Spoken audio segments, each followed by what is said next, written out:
নমস্কার। আমরা রাহুর এ টু জেড অনুষ্ঠান নিয়ে রয়েছিলাম। আজকে আমরা রাহুর কিছু অশুভ দোষ নিয়ে কথা বলবো। এছাড়াও আজকে আমরা আলোচনা করবো যে রাহু কোন নক্ষত্রে খারাপ ফল দেয়। যদি সময় থাকে তো আরও আগে এগোবো এবং সেখানে রাহুর কিছু সূত্রও দিয়ে দেওয়ার চেষ্টা করব। দেখা যাক কতটা করতে পারি। তো অশুভ দোষ অশুভ দোষ নিয়ে কি বলবো? অশুভ দোষ নিয়ে যদি বলি তাহলে পরে রাহু বিভিন্ন অশুভ দোষ ক্রিয়েট করে। যেমন কখনো রাহুকে দেখা যায় কালসর্পদোষের মধ্যে চলে এসছে, অর্থাৎ কালসর্পদোষ কিন্তু মানুষের জীবনকে প্রচণ্ড ওঠানামার মধ্যে নিয়ে আসে। কালসর্পদোষ কিন্তু বিবাহিত জীবনকে সমস্যা দেয়। কালসর্পদোষ কিন্তু প্রফেশনাল বিষয়ে অনেক রকম টেনশন নিয়ে আসে। কালসর্পদোষ কিন্তু হঠাৎ আপনার জীবনে ডেভেলপমেন্ট রুখে দিতে পারে, মানে আপনার উন্নতি আসছেই না, মানে হচ্ছেই না, যা করতে যাচ্ছেন বাধা, এবং হঠাৎ আপনি হয়তো ভালো চলছিলেন, হঠাৎ আপনি পড়ে গেলেন, এরকম সমস্যা কিন্তু নিয়ে আসে। মানে আপনি ডাউন হয়ে গেলেন, মানে আপনার সমস্যা এসে গেল হঠাৎ। এছাড়াও কিন্তু রাহু কিন্তু কি বলবো, রবির সঙ্গে তো আমি আগের দিন বলেছিলাম, রবির সঙ্গে গ্রহণ দোষ তৈরি করে, চন্দ্রের সঙ্গে চন্দ্রগ্রহণ দোষ তৈরি করে, মঙ্গলের সঙ্গে অঙ্গারক দোষ তৈরি করে, বৃহস্পতির সঙ্গে গুরুচণ্ডাল দোষ তৈরি করে, শুক্রের সঙ্গে থাকলে পারে রাহু লম্পট দোষ তৈরি করে, আমি পরে আসছি। শনির সঙ্গে রাহু থাকলে পারে শ্রাপিত দোষ তৈরি করে। কিন্তু কি বলবো, আমরা পরে আসতাম, কিন্তু আগে বলে দিই, যদি জন্মছকের মধ্যে চন্দ্র রাহু একসঙ্গে থাকে তাহলে পরে সেই জাতকের মধ্যে ডিপ্রেশনের সমস্যা কিন্তু দেখতে পাওয়া যায়। যদি জন্মছকের মধ্যে ধরুন মনে করা যাক যে রাহুটা কোথাও আছে এবং রাহুটা একদিকে চন্দ্রকেও দেখছে, একদিকে রবিকেও দেখছে। মনে করা যাক রাহু একদিকে চন্দ্রকেও দেখছে, একদিকে রবিকেও দেখছে, তাহলে পরে এটা কিন্তু একটু ভারী প্রকৃতির ডিপ্রেশন ক্রিয়েট করে দেবে। আবার ধরুন এমন হলো রাহু এইখানে বুধ এবং রাহু বসে রয়েছে, মনে করা যাক, কি বল দেখতে পাচ্ছেন? তাহলে রাহুর প্রভাব বুধের ওপরেও রইল। রাহু একদিকে চন্দ্রকেও দেখলো, একদিকে রবিকেও দেখলো। এটা মহা বড় ডিপ্রেশন নিয়ে আসবে। এরকম যদি ডিপ্রেশনের সমস্যা থাকে তাহলে একটাই মাত্র উপায় রয়েছে। এরকম যোগ থাকলে পারে কিন্তু মানুষকে পাগল পর্যন্ত করিয়ে দেয়। যদি সেই জন্মছকের মধ্যে বৃহস্পতি বলবান না হয়, খুব টেনশন। কিন্তু এরকম যদি জায়গা তৈরি হয় তাহলে দেবী দুর্গা, মানে মহিষাসুর মর্দিনী দুর্গার অবশ্যই আপনাকে স্তোত্র পাঠ করা উচিত, ভক্তি সহকারে পুজো করা উচিত, সংকল্প করে পুজো করা উচিত। তাহলে কিন্তু রাহুর সমস্যা থেকে অনেকটাই আপনি রাহুর প্রভাব ভালোর দিকে আসবে আপনার আস্তে আস্তে করে। তবে এখানে আমরা বলবো যে রাহু কোন কোন নক্ষত্রে সব থেকে বেশি নেগেটিভ ফল দেয়। আমরা জানি যে নক্ষত্রকে 3টি ভাগে বিভক্ত করা হয়েছে এবং সেখানে উগ্র নক্ষত্র, কুর নক্ষত্র এবং মৃদু নক্ষত্রের কথা বলা হয়েছে। তাহলে প্রথমে জেনে নিই আমরা উগ্র এবং কুর নক্ষত্র কোন কোনগুলি। তাহলে পরে আমরা জানি যে সাধারণভাবে আদ্রা, অশ্লেষা, জ্যেষ্ঠা, এছাড়াও কিন্তু মূলাবরণী, মঘা, পূর্ব ফাল্গুনী, পূর্বষাঢ়া এবং পূর্ব ভাদ্রপদ, এই যে নক্ষত্রগুলো আছে এগুলো হচ্ছে উগ্র এবং কুর নক্ষত্র। আবার বলছি, আদ্রা, অশ্লেষা, জ্যেষ্ঠা, মূলা, ভরণী, মঘা, পূর্ব ফাল্গুনী, পূর্বষাঢ়া এবং পূর্ব ভাদ্রপদ, এই নক্ষত্রগুলোর মধ্যে কিন্তু এটা হচ্ছে উগ্র এবং কুর নক্ষত্র। এই নক্ষত্রের মধ্যে যদি রাহু থাকে তাহলে পারে রাহু কিন্তু আপনাকে অনেক রকম সমস্যা দিয়ে দেবে। তাহলে রাহু কখন ভালো দেবে? রাহু যদি মৃদু নক্ষত্রে থাকে তাহলেই রাহু একমাত্র ভালো ফল দেয়। উগ্র নক্ষত্রে রাহু থাকলে পারে আপনার মধ্যে হঠকারী সিদ্ধান্ত নেওয়া, মাথা গরমের প্রবণতা, হঠাৎ আপনার শত্রু বৃদ্ধি হয়ে গেল এবং হঠাৎ আপনি ভুল কাজের মধ্যে পড়ে গেলেন, বা অকারণে আপনার সঙ্গে সমস্যা আসলো, বা হঠাৎ দুর্ঘটনার কবলে আপনি পড়লেন, এরকম সমস্যা কিন্তু কুর এবং উগ্র নক্ষত্রগুলো দেয়। তবে মৃদু নক্ষত্রে রাহু কিন্তু কিছুটা ভালো। মৃদু নক্ষত্রের মধ্যে রাহু থাকলে পারে রাহু কিন্তু অবশ্যই ভালো ফল দেওয়ার চেষ্টা করে। তাহলে মৃদু নক্ষত্র কি? মৃদু নক্ষত্র হচ্ছে মৃগশিরা, পুষ্যা, হস্তা, চিত্রা, অনুরাধা, রেবতী, উত্তর ফাল্গুনী, উত্তরষাঢ়া এবং উত্তর ভাদ্রপদ এবং অভিজিৎ নক্ষত্র। এইগুলো হচ্ছে, আবার একবার বলে দিই, মৃদু নক্ষত্রগুলো হচ্ছে মৃগশিরা, তারপরে পুষ্যা, তারপরে হস্তা, তারপরে হচ্ছে আপনার চিত্রা, অনুরাধা, রেবতী, তারপরে হচ্ছে আপনার উত্তর ফাল্গুনী, উত্তরাষাঢ়া এবং উত্তর ভাদ্রপদ এবং অভিজিৎ নক্ষত্র রয়েছে। এগুলো হচ্ছে মৃদু নক্ষত্র। এই নক্ষত্রগুলোর মধ্যে যদি রাহু থাকে, রাহুর প্রভাব কিন্তু কিছুটা কমে যাবে। কিন্তু এখন ধরুন এরকম একটা মনে করা যাক যে রাহু ধরুন কোনো মানুষের জন্মছকের মধ্যে অষ্টম ঘরে রয়েছে, কিন্তু সে উগ্র বা কুর নক্ষত্র নিয়ে বসে রয়েছে, তাহলে তাকে অষ্টমত্ব নেগেটিভ ফল অনেক বেশি রাহু দেবে। কিন্তু রাহু মনে করা যাক মৃদু নক্ষত্রে রয়েছে, তাহলে পরে তাকে অনেকটা কম অশুভ ফল দেবে। কিন্তু এই জায়গায় ব্যাপারগুলো দেখতে পাওয়া যায়। মানে ধরুন রাহু সপ্তমে রয়েছে, তাহলে সপ্তমে রাহু থাকলে বিবাহিত জীবন খারাপ, কিন্তু রাহু কুর নক্ষত্র বা উগ্র নক্ষত্রে আছে, তাহলে অনেক বড় সমস্যা কিন্তু বিবাহিত জীবনকে নিয়ে আসবে। রাহু ধরুন মৃদু নক্ষত্রে আছে, তাহলে কিছুটা কম সমস্যা আসলো। এইরকমভাবে ব্যাপারটাকে দেখতে হবে। এছাড়াও কি বলবো, রাহু যদি জন্মছকের মধ্যে বুধ, বৃহস্পতি, শুক্রের সঙ্গে থাকে, রাহু যদি জন্মছকের মধ্যে বুধ, বৃহস্পতি বা শুক্রের সঙ্গে থাকে, তাহলে মাথায় রাখবেন রাহু কিন্তু ভালো হয়ে যায়, কিন্তু বুধ, বৃহস্পতি, শুক্র কিন্তু খারাপ হয়ে যাবে ওই জন্মছকের মধ্যে।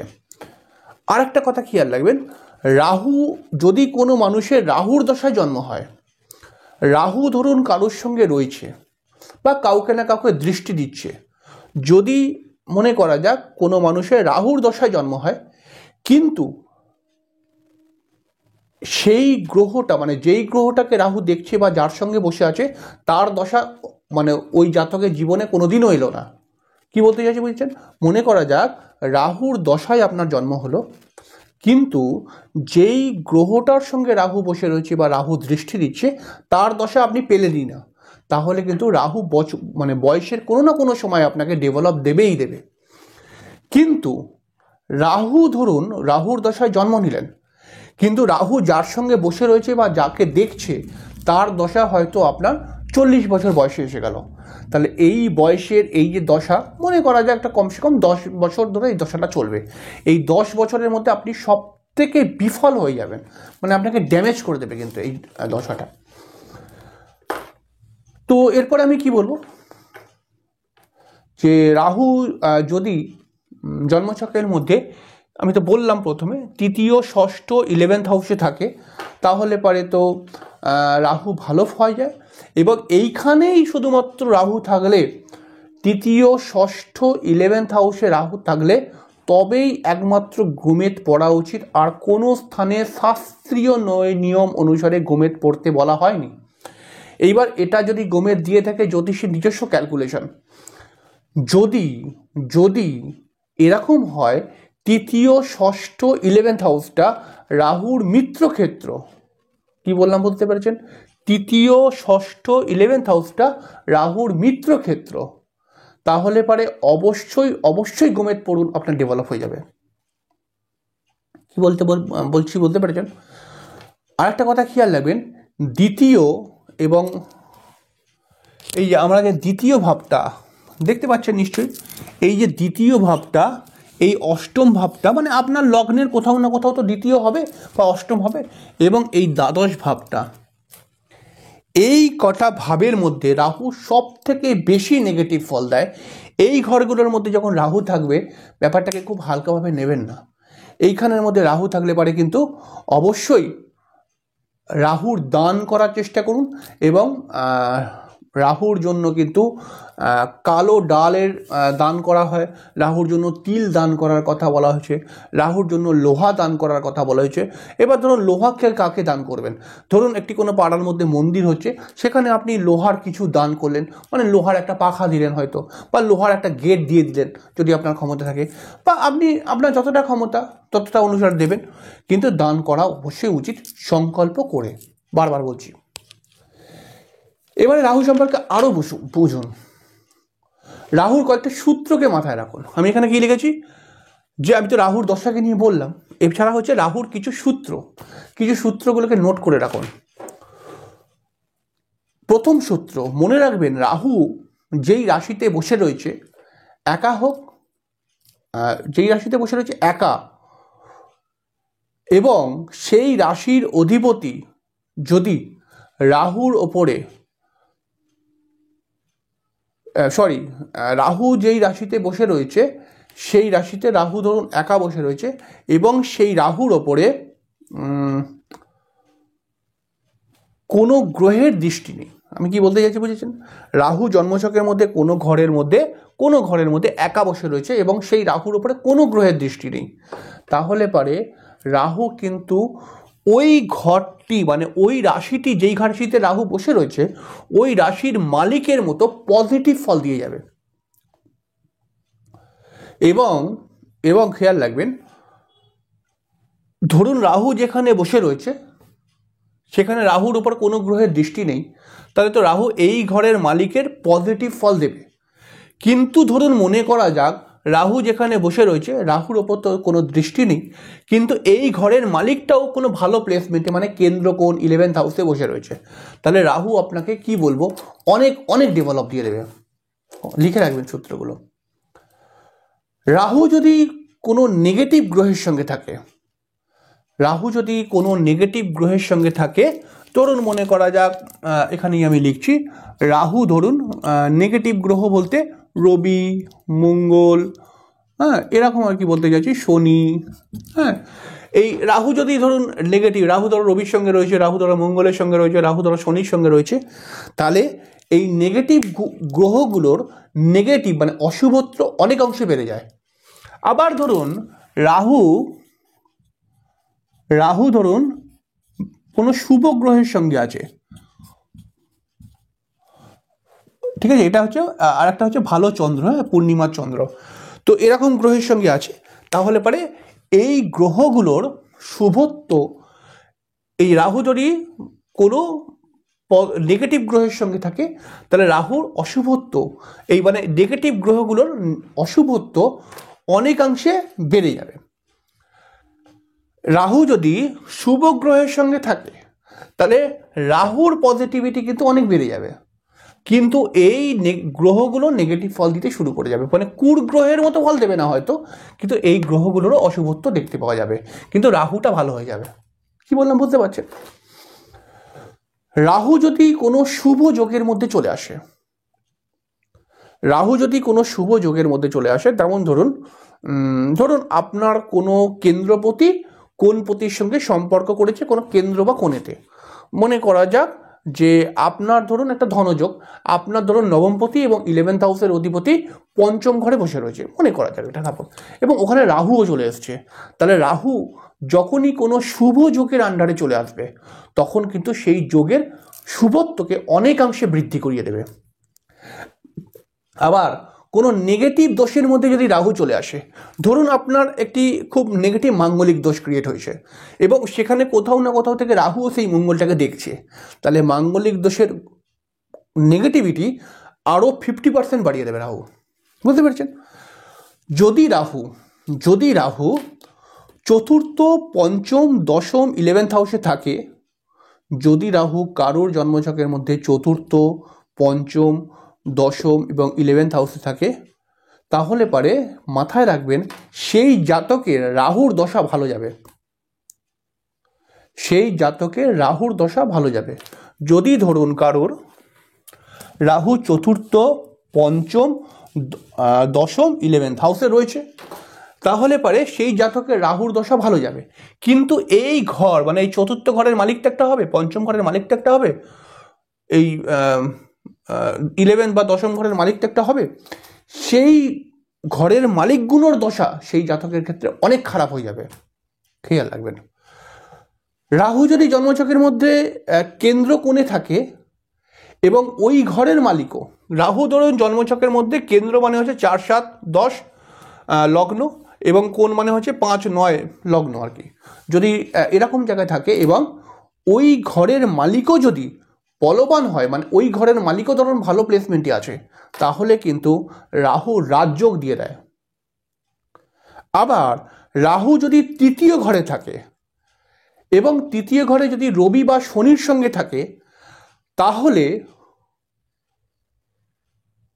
কি বলছি ভালো করে বুঝুন। রাহু যদি তৃতীয় ঘরের মধ্যে থাকে, ঠিক আছে, তৃতীয় ঘরের মালিক মানে তৃতীয় ঘরেতে যদি রবি বা শনির সঙ্গে রাহু থাকে, তাহলে রবি বা শনির মানে তৃতীয় ঘরে রবি বা শনি থাকতে হবে। তাহলে সেই রবি বা শনির দশা জাতককে সৌভাগ্য দেয়, সাহস দেয়, নতুন কিছু করার এনার্জি দিয়ে দেয়।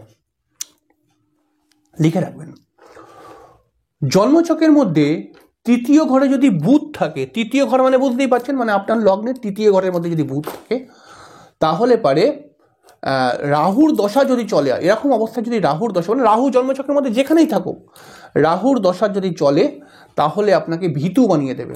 আপনি খেয়াল রাখবেন, তৃতীয় ঘরের মধ্যে যদি বুধ থাকে এবং যদি আপনার জন্মছকের মধ্যে রাহু কোথাও আছে, হয়তো রাহু সেই বুধকে দেখছে না, রাহু কোথাও আছে, কিন্তু সেই রাহুর দশায় সেই জাতকের মধ্যে কিন্তু ভয় চলে আসবে, সেই জাতকের মধ্যে ডিপ্রেশন চলে আসবে, সেই জাতকের মধ্যে একটুখানি অলসতা চলে আসবে, সেই জাতক কিন্তু যে কোনো কাজ করতে গেলে দোনমুনো করবে, এরকম ব্যাপার কিন্তু চলে আসবে।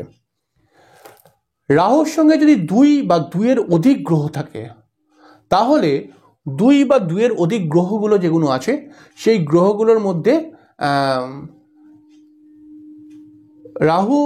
রাহুর সঙ্গে যদি 2 বা 2-এর অধিক গ্রহ থাকে, তাহলে ওই গ্রহগুলির মধ্যে সব থেকে যেই গ্রহটি বলশালী, ভালো করে বুঝুন, রাহুর সঙ্গে ধরুন রাহু একটা জায়গায়, আমি এখানটা লিখছি, রাহু বসে রয়েছে, রাহুর সঙ্গে মনে করা যাক একটা শুক্র রয়েছে, রবি রয়েছে, 3টে গ্রহ হয়ে গেল, 3টে গ্রহ হয়ে গেল, তাই না? রাহুর সঙ্গে শুক্র আছে, রবিও আছে, একটা দেখছি উদাহরণ দিচ্ছি। তাহলে বলছে রাহু যদি জন্মছকে 2 বা 2-এর অধিক গ্রহকে নিয়ে থাকে, তাহলে এই গ্রহগুলোর মধ্যে যেই গ্রহটা বলশালী, তাহলে হয়তো মনে করা যাক শুক্র বলশালী বা রবি বলশালী, আমি ধরুন রবিকেই বলশালী ধরলাম, যে রবি হয়তো ডিগ্রিগতভাবেও বেশি রয়েছে, রবি হয়তো ভালো স্থানেও বসে রয়েছে, তাহলে পরে রাহু কিন্তু রবির মতো ফল দেবে, মানে রবির মতো আর কি। সেই জাতকের মধ্যে সরকারি চাকরি করার ইচ্ছা হবে, সেই জাতকের নিজেকে অনেক বড় জায়গায় নিয়ে যাওয়ার ইচ্ছা হবে, সেই জাতকের মধ্যে একটা অভিমান ব্যাপার থাকবে, সেই জাতক কিন্তু একটা সবসময় কোনো জিনিসকে দায়িত্ব নিয়ে চালাবার চেষ্টা করবে, সেই জাতকের মধ্যে রোগ প্রতিরোধ ক্ষমতা ভালো আসবে বা মেডিকেল নিয়ে ভালো জ্ঞান থাকবে, এরকম ব্যাপারগুলো ইত্যাদি ইত্যাদি আসতে পারে।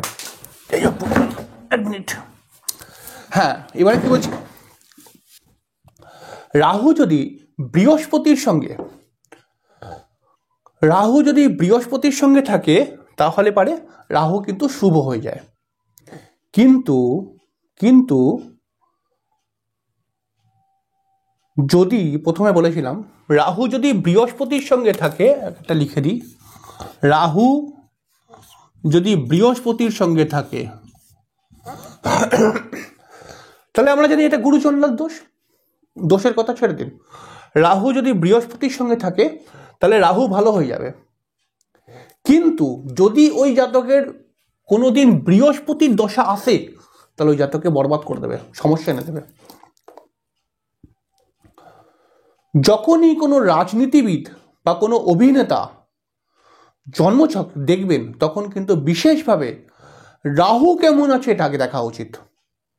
রাহু ভালো না থাকলে পারে কোনো মানুষ কখনো রাজনীতিবিদ হতে পারে না, এবং সে অভিনয়তে সফল হতে পারে না। হয়তো সে গান করছে, অভিনয় কেন, যে কোনো আর্টিস্টিক লাইন আর ডেভেলপ দিতে দেয় না, বা হয়তো সে হয়তো মডেলিং করছে, সে হয়তো গান করছে বা ছোটোখাটো অ্যাক্টিং করছে, কিন্তু হয়তো কাজ পাচ্ছে না, হয়তো তার ডেভেলপ হচ্ছে না, হয়তো তাকে সেরকমভাবে পয়সা দিচ্ছে না, বা রাজনীতি করতে যাচ্ছে কিন্তু সেখানে মান সম্মান পাচ্ছে না, একসঙ্গে অনেক লোক তার কথায় চলছে না, তাকে সেরকমভাবে কেউ সম্মান করছে না, এগুলো কিন্তু রাহুর প্রবলেমের জন্য হয়, সেখানে রাহুকে ঠিক করতে হয়।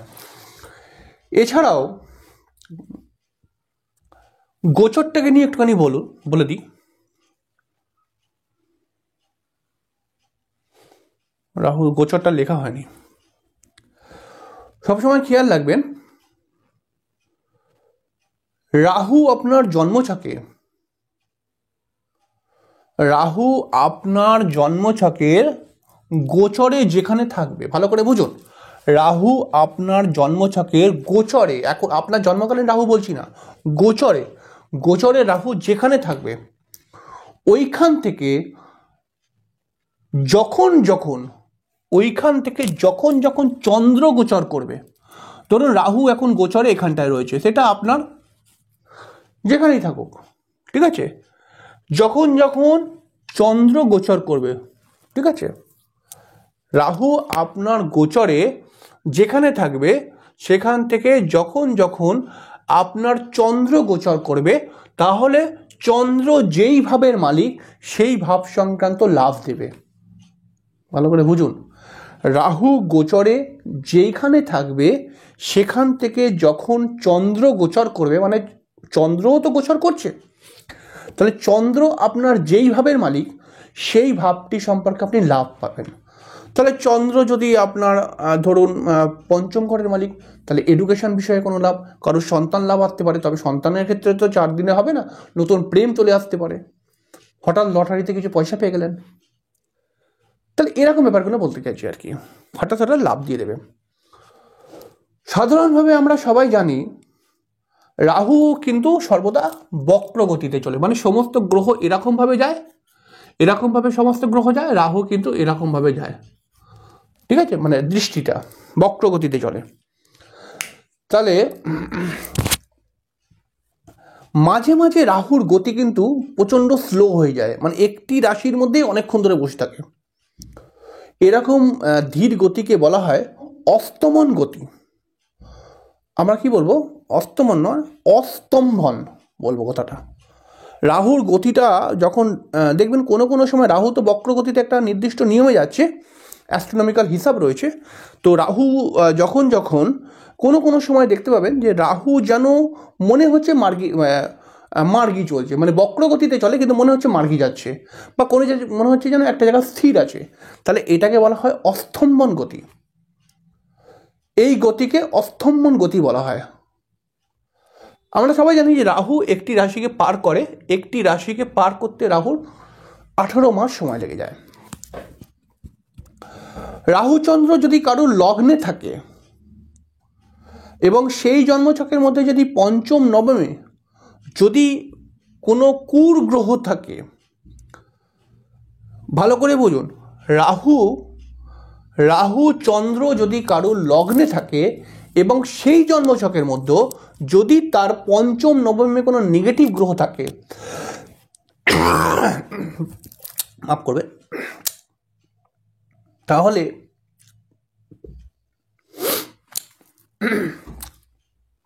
দাঁড়ান একটু জল খেয়ে নিই নাকি, জলটা কোথায় আমি ভুলে গেছি, নিজেও দেখতে পাচ্ছি না, ওই তো এখানে আছে। তো বিষয়টাকে ভালো করে বুঝুন।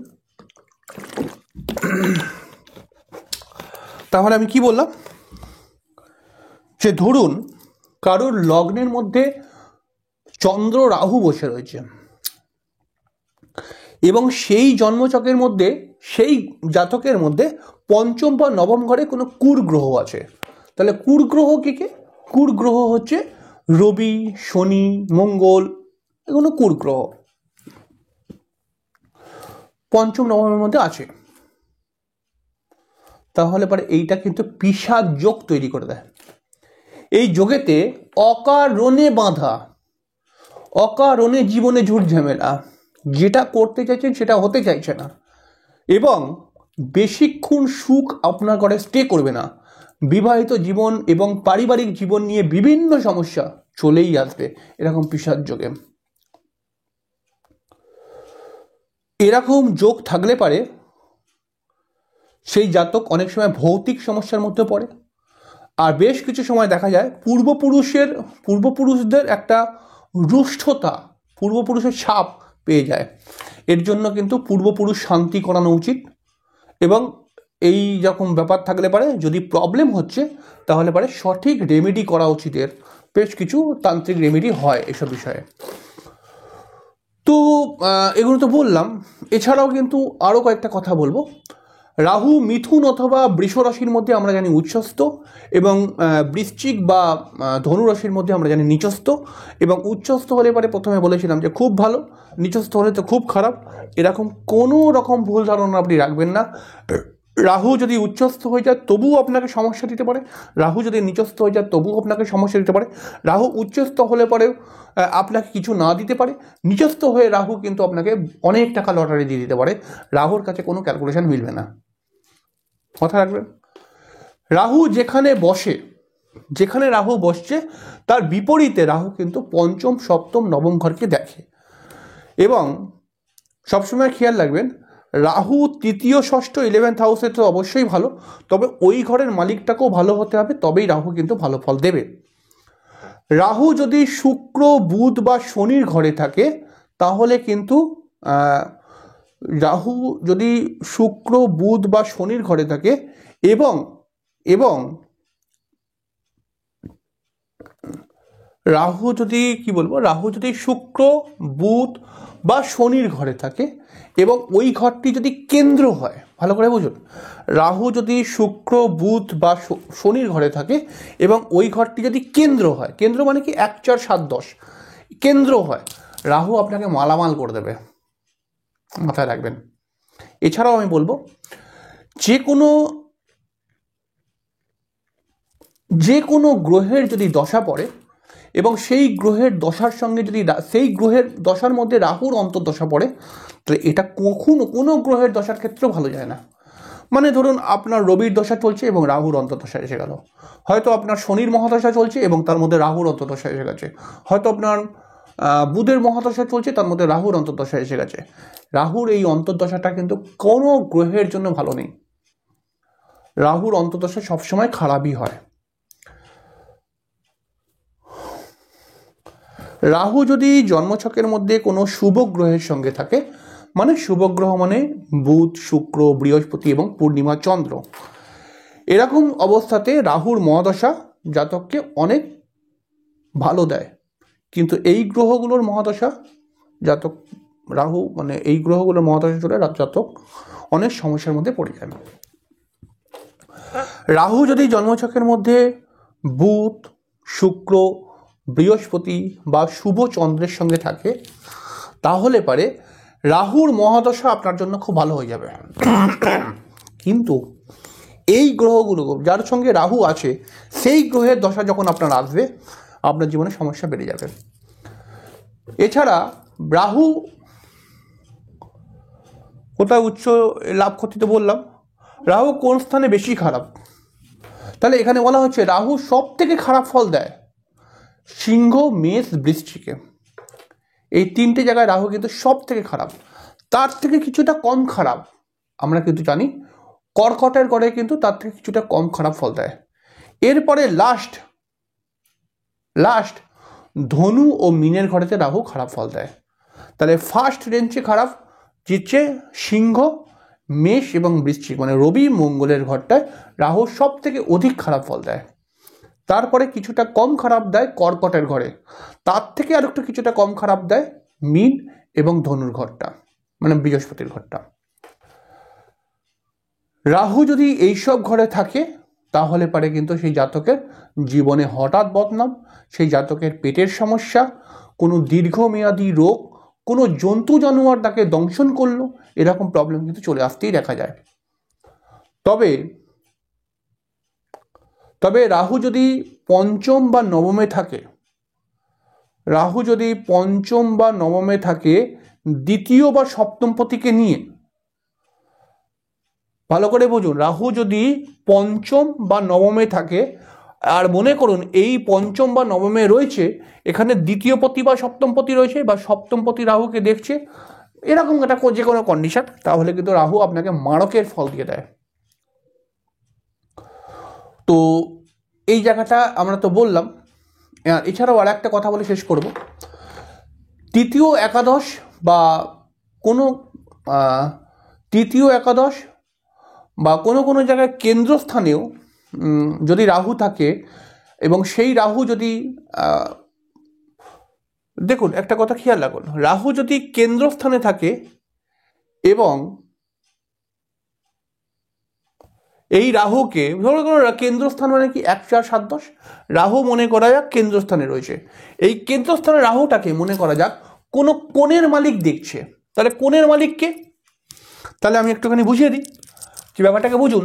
যেমন এটা যদি লগ্ন মনে করি 1 নম্বর ঘর, সেটা 1 নম্বর আপনার কোনো বি হতে পারে, তাহলে আপনার 1, 5, 9 এই তিনটে হচ্ছে কোণ, তাই না? তাহলে মঙ্গল, রবি বা বৃহস্পতি, এইটা হচ্ছে কোণের মালিক।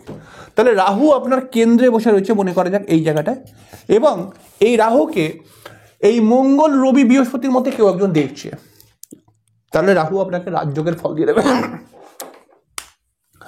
এবং রাহু যদি আবার উল্টোও বলতে পারি, রাহু যদি ধরুন রাহু যদি দেখা যায় এখানে আমি বললাম যে রাহু যদি কোণে থাকে, তাই না, রাহু যদি জন্মছকে কেন্দ্রে থাকে এবং রাহুর সঙ্গে যদি না, ওটা তো আগে বললাম উল্টো। এবং আর এখন একটা কথা বলছি, রাহু যদি জন্মছকের মধ্যে কেন্দ্রে থাকে, কেন্দ্র মানে 1, 4, 7, 10, ভালো করে বুঝুন, রাহু যদি জন্মছকের মধ্যে কেন্দ্রে থাকে এবং সেই রাহুর সঙ্গে যদি বুধ, শুক্র বা শনি থাকে কেন্দ্রের মধ্যেই, মানে রাহু মনে করে যাক কোনো কেন্দ্রে রয়েছে এবং সেই কেন্দ্রের মধ্যেই বুধ, শুক্র, শনি কেউ একজন রাহুর সঙ্গে রয়েছে, তাহলে পারে সেই বুধ, শুক্র, শনি যে রয়েছে রাহুর সাথে, সেই বুধ, শুক্র, শনি মনে করা যাক কোনো কোণের অধিপতি। কি বলছি বুঝতে পেরেছেন? রাহুর সঙ্গে মনে করা যাক বুধ, শুক্র বা শনি আছে। এবার মনে করা যাক যে রাহু মনে করা যাক, এবং ব্যাপারটাকে ভালো করে বুঝুন, যে রাহু মনে করা যাক কোনো কেন্দ্রে রয়েছে। যেমন ধরুন আমি এরকম একটা উদাহরণ দিচ্ছি, ধরুন সেই জাতকের তুলা লগ্ন, তাই না, ভালো করে বুঝুন। তাহলে দশম ঘরেতে রাহু রয়েছে, মানে কেন্দ্রের ঘরেতে রাহু আছে। এবার মনে করা যাক তুলা লগ্নের পঞ্চমপতি শনি, এই শনি কিন্তু রাহুর সঙ্গে বসে রয়েছে, তাহলে এইখানে জাতককে রাহু অনেক অনেক বড় রাজযোগ দেবে এবং সর্বসুখ প্রাপ্তি করাবে জীবনে, এরকম কিন্তু কন্ডিশন। যাই হোক, আজকে অনেকটা আলোচনা করলাম, পরের দিনকে আবার 3য় নম্বর পার্ট, মানে আজকেরটা হলো 2nd পার্ট, পরের দিনকে আমরা 3য় পার্ট নিয়ে করবো। প্রায় 30 মিনিটের ওপরে হয়ে গেল ভিডিওটা। অবশ্যই আমাকে লিখে জানাবেন যে অনুষ্ঠানটি কেমন লাগছে, এবং আপনি যদি চ্যানেলে প্রথম হয়ে থাকেন তাহলে অবশ্যই সাবস্ক্রাইব করবেন, কারণ রাহু সম্পর্কে আমি আজকে এবারে কিন্তু অনেক রকম বিষয় নিয়ে বলবো, সবটা আপনার দেখা উচিত। তো যাই হোক, আশা করছি আপনি দেখছেন এবং জ্যোতিষের স্টুডেন্ট যারা রয়েছে তারা লিখে রাখার চেষ্টা করবে। তো পরের দিন অবশ্যই দেখা হবে, ততক্ষণের জন্য নমস্কার, ভালো থাকবেন।